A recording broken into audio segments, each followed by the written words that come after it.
कैसे लिखें class 10th board के आंसर्स कि एग्जाम में फुल स्कोर करें। ये जानना चाहते हो तो वीडियो को कंप्लीट देखना। आओ स्टार्ट करते हैं।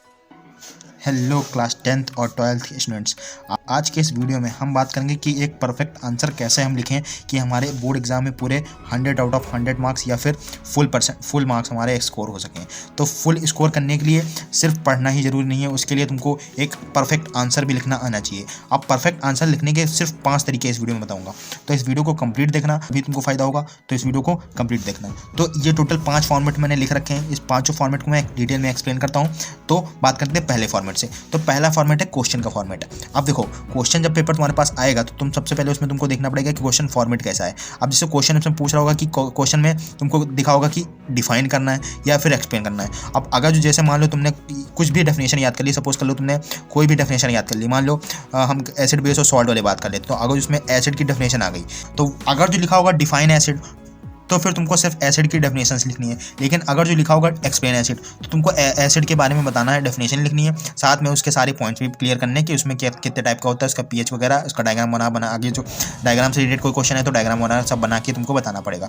तो इसलिए तुमको क्वेश्चन का फॉर्मेट ध्यान से पढ़ना है। अगर तुम क्वेश्चन का फॉर्मेट पढ़ने में गलती करोगे तो तुम्हारी सबसे बड़ी मिस्टेक हो जाएगी। अब बात करते हैं प्रेजेंटेशन की। तो प्रेजेंटेशन के ऊपर हम बाद में बात करेंगे क्योंकि प्रेजेंटेशन थोड़ा बड़ा है, उसमें एक्सप्लेन करना पड़ेगा कैसे तुमको उसको रिप्रेजेंट करना है कॉपी पे। तो इसको हम अभी छोड़ते हैं। इसके बाद हम थर्ड पॉइंट जानते हैं, सेकंड पॉइंट को हम उसके सबसे लास्ट में लेंगे, तो वीडियो को एंड तक देखना। तो अब बात करते हैं पीवाईक्यूज को। अब जैसे तुमको इस क्वेश्चन फॉर्मेट को समझने के लिए तुमको पीवाईक्यूज देखने पड़ेंगे। तो जितने भी 5 साल के पीवाईक्यूज हैं, जितने भी 5 ईयर के क्वेश्चन हैं पिछले, उन क्वेश्चन को तुमको देख लेना है और उन क्वेश्चन से तुमको क्या करनी है, प्रैक्टिस करनी है। जब उन क्वेश्चन से प्रैक्टिस करोगे तो तुम्हारा फॉर्मेट वाला जो आइडिया है ये तुम्हारा क्लियर हो जाएगा।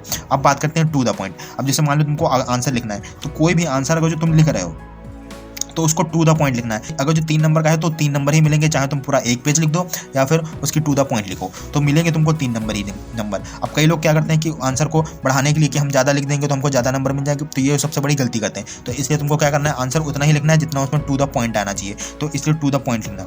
अब बात करते हैं आंसर का फॉर्मेट कैसा होना चाहिए। तो आंसर का फॉर्मेट और प्रेजेंटेशन दोनों एक ही में मैं समअप करता हूँ। तो इसके लिए तुमको क्या होना चाहिए, इसके लिए जैसे तुम्हारे पास ये एक पेज है तुम्हारा, अब जैसे मान लेते हैं हम एक कॉपी बना लेते हैं, तो ये हमने एक कॉपी बना ली, ये हमारे पास कॉपी होगी, वहाँ पे जो बोर्ड एग्जाम लिख रहे होंगे। अब ये कॉपी के ऊपर का जो बॉर्डर होगा जहाँ पे डेट वेट लगी होगी, तो यहाँ पे तुमको क्या डालना है, हर एक पेज पे तुमको अपना डालना है रोल नंबर, अपना रोल नंबर। अब रोल नंबर हर एक पेज की क्यों डालना है, क्योंकि कभी कभी क्या होता है कि कॉपी जो आती है फट जाती है तो पेज अलग हो जाता है। अब जैसे तुम सपोज कर लो तुमने कोई आंसर लिखा होगा, वो कॉपी का कुछ पेज अलग हो गया, हट गया, तो तुम्हारा फिर वो मिल नहीं पाएगा और तुम्हारा वो नंबर पूरा कट जाएगा, क्योंकि उसमें तुमको आंसर वो मिला हुआ नहीं लिखेगा। हो सकता है वो 7 नंबर या 5 नंबर का क्वेश्चन हो और तुमने ना लिखा हो, 7 नंबर या 5 नंबर का क्वेश्चन हो तुमने ना लिखा हो, तो वो पेज अगर जो खो गया तो फिर वो पेज खो गया। इसलिए तुमको हर एक पेज पे रोल नंबर डाल के रखना है। अगर जो कॉपी बाई चांस हट भी गई फिर भी तुम्हारी कॉपी है, तुम्हारा जो पेज होगा वो मिल जाएगा। तो इसलिए तुमको हर एक पेज पे जब तुम इंटर करोगे हॉल में तो उनको सबसे पहले यही काम करना है कि पेज पे सारी इधर साइड में लाइनिंग खींच और लाइन में क्वेश्चन नंबर 1 डालना, मतलब जो भी क्वेश्चन कर रहे हो क्वेश्चन नंबर 1 डालना, क्वेश्चन नंबर 2 डालना, क्वेश्चन नंबर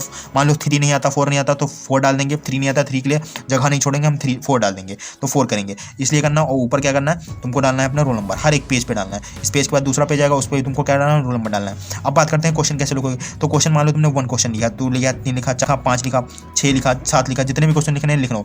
जब क्वेश्चन एक भी क्वेश्चन पूरा कंप्लीट हो जाए तो तुमको पूरा अंडरलाइन करना है, पूरा डबल लाइन से जो है स्केल लेके जाना है एग्जाम में, उसको अंडरलाइन करना है। आ रहा तो उसको ब्लैक पेन से लिखो, जैसे क्वेश्चन हम पूरा नीले से लिखेंगे, और अगर कोई डिटेल वर्ड आ रहा तो उसको ब्लैक से लिखेंगे। जैसे कोई भी डिटेल वर्ड आ रहा, कोई भी डेफिनेशन आ रही है, जैसे हम पूरा लिखेंगे ब्लू से, और साइड में क्या लिखेंगे हम ब्लैक से, जो मेन होगा जो उसको हाईलाइट करना होगा तो उसको ब्लैक से लिखेंगे या उसको अंडरलाइन करेंगे। अंडरलाइन मत करना, उसको ब्लैक से ही लिखना। अंडरलाइन करने से हो सकता है तुम गलत अंडरलाइन कर लो, इसके अंदर नीचे अंडरलाइन तो हो सकता है कट जाए, तो अंडरलाइन जल्दी में मत करना, ब्लैक से लिखना है। तो ये फॉर्मेट तुमको इस तरीके से तुमको अपनी कॉपी को प्रेजेंट करना है। बात करते हैं आंसर का फॉर्मेट का। तो आंसर का फॉर्मेट कैसा होना चाहिए, तो आंसर का फॉर्मेट जैसा पूछ रहा होगा, जो 3 नंबर का क्वेश्चन हो तो 3 नंबर के हिसाब से लिखना, और अगर जो 1 नंबर का क्वेश्चन हो तो 1 नंबर के हिसाब से लिखना, और 7 नंबर का हो तो 7 नंबर के हिसाब से लिखना।